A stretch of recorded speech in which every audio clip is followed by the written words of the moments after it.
Hey guys, Assalamualaikum warahmatullahi wabarakatuh. Faris TV. Untuk video kali ni aku nak share dengan korang macam mana cara-cara kita nak isi income tax kita melalui e-filing, iaitu LHDN. Benda first yang korang kena buat adalah korang cari kat sini Easy Hasil. Okay, tekan kat Easy Hasil. Tapi sebelum tu korang kena pastikan yang korang ada EA form untuk kaki tangan swasta dan juga EC form untuk kaki tangan kerajaan. So, lepas korang dah dapatkan EA form ataupun EC form, korang pergi dekat link ni easy.hasil.gov.my. Lepas tu korang masukkan nombor IC korang. Masukkan password. Okay, lepas tu pergi dekat sini e-filing, pergi kat e-filing, EBE tahun taksiran 2021. Under individu pemostatin ni pilih EBE, tahun taksiran pilih 2021. Lepas tu dia akan keluar kita punya BE form. So kat sini dia akan keluar nama kita, nombor cukai pendapatan. So kita kena isi satu-satu. Kalau macam ni dah ada nombor kad pengenalan, nombor pasport ni tak payah tengok. Nombor pasport semasa korang boleh isi kalau korang ada. Tarikh lahir, warga negara, status berkahwin dan jenis taksiran. Kalau korang punya wife ataupun suami bekerja sendiri dan ada EA form sendiri, digalakkan untuk isi secara berasingan. Okey. Lepas tu, kalau korang punya isteri atau suami, pasangan korang tidak bekerja ataupun bekerja tapi tak ada EA form, tak ada cukai, korang boleh isi bersama atas nama suami ataupun bersama atas nama isteri. Okey. Kalau macam aku, isteri aku ada pendapatan sendiri, aku akan pilih berasingan. Lepas dah pilih berasingan, bawah ni isi profil isteri. Pilih, letakkan nama pasangan, nombor kad pengenalan dan tarikh lahir. Lepas tu tekan save dan tekan seterusnya. Okey, dekat sini korang kena isikan nombor telefon korang, nombor telefon rumah, nombor telefon bimbit. Nombor majikan ni boleh dapatkan dekat kita punya EA form atau EC form. Dia ada huruf E kan. Boleh tengok dekat situ. Kalau nak isi nombor majikan ni, buang dia punya dash dekat belakang ni. Sebab ada nombor majikan yang ada dash kat belakang tu, jangan masukkan dash. Masukkan nombor sahaja. Lepas itu, cukai ditanggung oleh majikan? Tidak. Mempunyai akaun kewangan di institusi kewangan di luar negara? Kalau tak ada, tak ada. Kalau ada, pilih ya. Melaporkan pelupusan tersebut kepada LHDN? Tidak, tak payah pilih. Lepas tu kat sini, melupuskan aset di bawah akta cukai? Tidak. Dan kaedah bayaran balik lebihan cukai, pilih mana satu yang korang suka. Kalau macam aku pilih melalui akaun bank. Dan korang kena masukkan bank korang dan nombor akaun korang. Okey. Lepas tu, tekan seterusnya. Okey, dekat sini adalah bahagian pendapatan. Pendapatan berkaitan penggajian ni, kalau korang tengok dekat korang punya EA form, pilih yang bawah sekali yang total semua. Letak kat sini. Bilangan penggajian, pilih satu. Kalau contoh korang dalam satu tahun tu, tahun lepas, korang ada 2 tempat bekerja. Contoh, Januari sampai Mei, company lain. Mei sampai Disember company lain. So korang kena letak 2 bilangan penggajian. Dan pendapatan berkandung penggajian ni korang totalkan 2-2 sekali. Kena minta 2-2 company ni dia punya EA form supaya korang boleh senang isi tax. Okey, lepas tu pendapatan agregat ni biarkan sebab ditotalkan semua kat atas tu. Kalau ada pelaburan, kalau ada derma semua ni, dia akan tunjuk kat sini lah. Lepas tu bahagian sini paling penting, potongan cukai bulanan PCB. Yang ini korang boleh tengok dekat korang punya EA form. Okey, isi kat sini. Lepas tu ini adalah ansuran sendiri ni, aku pun tak berapa pasti. Kalau tak ada kena-mengena, korang letak ke kosong.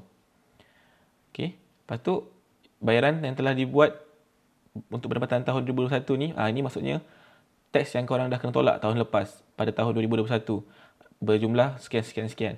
So untuk teks ni, untuk kita isi e-filing ni, kita akan isi kita punya perbelanjaan. Sebab kita boleh claim ke tak jumlah PCB yang kena tolak pada tahun lepas. Kalau korang punya perbelanjaan kurang, dia akan ambil semualah korang punya PCB ni. Kalau korang ada perbelanjaan lain, nanti yang aku akan share lepas ni, dia akan ada lebihan bayar. So, kerajaan akan refund balik kat korang.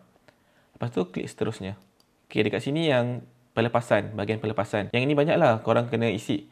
Bahagian sini, individu dan saudara tanggungan ni memang dah siap-siap sedia lah, RM9,000. Dah fix. Dan bahagian perbelanjaan, rawatan perubatan, keperluan khas dan penjagaan ibu bapa ni, korang letak terhad RM8,000. Korang kena isi lah berapa yang korang bagi setiap bulan ataupun perbelanjaan rawatan setiap bulan. Korang totalkan semua setahun.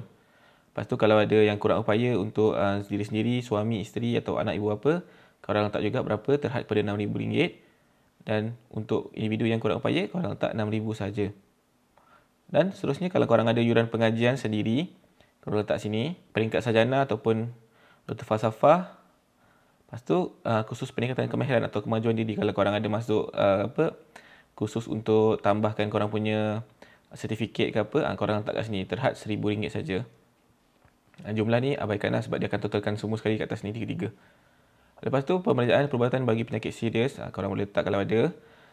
Sama yang sini, perubatan bagi rawatan kesuburan ke atas diri sendiri atau suami. Kalau korang ada pergi medical untuk kesuburan, korang boleh letak sini. Okey, lepas tu pembelanjaan perubatan bagi pemvaksinan kat atas diri sendiri. Kalau korang ada buat vaksin kat luar, bukan daripada kerajaan, korang boleh letak kat sini. Kan vaksin kat luar ada yang kena bayar. So, korang boleh letak kat sini. Lepas tu, pembelanjaan bagi pemeriksaan perubatan penuh kat atas diri sendiri. Kalau korang ada buat medical check up, setiap tahun, dia ada ni lah, allocate juga sini, RM1,000. Dan juga sama pembelanjaan bagi ujian pengesahan COVID-19. Termasuk pembelian kit ujian sendiri. Maksudnya korang beli kit test, saliva semua tu kan. Ataupun buat swab test dekat klinik ataupun mana-mana tempat yang korang buat PCR ke RTK, korang boleh letak kat sini juga. Terhad kepada RM1,000. Okey, lepas tu kita move pada gaya hidup. Gaya hidup ni ada 3 pecahan. Yang first ni, korang boleh letak lah kalau korang beli handphone ataupun tablet, terhad RM2,500. Yang kedua, RM500 ni alatan sukan. Kalau sebelum ni untuk alatan sukan dia dah masuk sekali kat dalam RM2,500. Kali ni dia bagi ekstra, lebihkan RM500.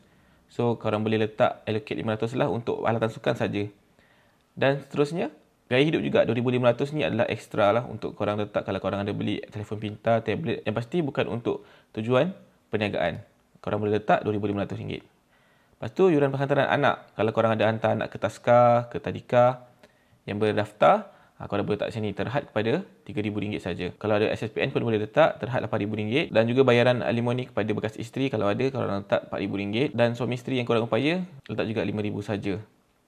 Okey, bahagian anak-anak ni, kalau korang ada anak bilangan 1, korang letak 1. Bawah 18 tahun, korang letak 1. Kalau ada dah letak 2, kalau letak 2. Lepas tu kalau ada anak yang berumur 18 tahun ke atas yang masih belajar, korang letak juga ke sini. Lepas tu anak korang upaya pun korang boleh letak kat sini juga. Ini pula adalah bahagian premium insurans nyawa. Kalau korang ada ambil insurans nyawa, korang letak kat sini terhad RM3,000. Dan jangan lupa korang select kat sini.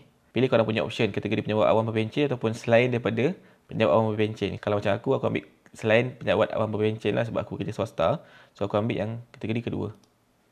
Cara buat KWSP lah. KWSP ni pun korang boleh tengok dekat korang punya EA form. Dia ada tulis kat situ. Tapi terhad pada RM4,000 sajalah. Sebab KWSP dia tolak banyak. Tapi korang boleh claim RM4,000 saja. Skim persaraan ni tak ada kena-mengena. Kalau ada, korang boleh letak terhad RM3,000. Insurans pendidikan, kalau korang ada insurans pendidikan dan perubatan, korang boleh letak juga sini. Terhad pada RM3,000 saja. Perkeso. Perkeso terhad RM250. Ini pun tulis kat dalam korang punya EA form. So korang boleh cek dan letak kat sini saja. Lepas tu, perbelanjaan pelancongan domestik. Yang ini terhad RM1,000.